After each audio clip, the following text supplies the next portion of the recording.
After Jesus established the church here in Israel, 300 years later, another Jeroboam arose.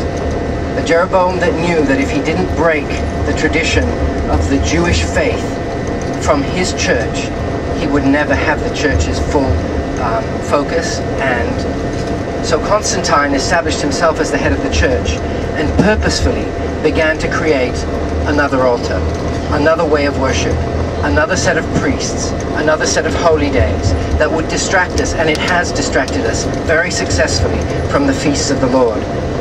And so Constantine put in place a structure based again on fear, because if you didn't agree with him, in fact, if you worshipped on the same day as a Jew, if you did the feasts, you were what was called excommunicated, a new concept that Jesus didn't put into the church. Jesus established the church on love. Constantine established the church on fear. And even today in our churches, we live in the fear of not being good enough, with the fear of not getting it right, with the fear of not being accepted. And so fear is a dominant emotion in the Christian church when Jesus never intended it to be. And I believe that this is a model that we've seen in Shiloh, where out of fear that worship would keep us following the true God, the one true God, a new system of worship is established.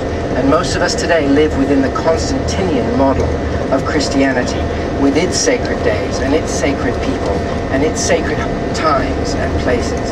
And I believe that the Lord is saying that it's time for us to recognize where our traditions come from.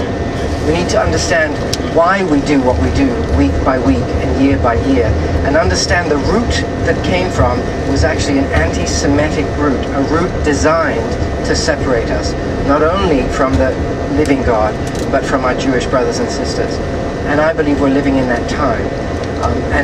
And that as we travel away from Bethel today, I would really encourage you to consider asking the Lord to show you what offends Him in the way we practice Christianity today, in what your Christian walk is.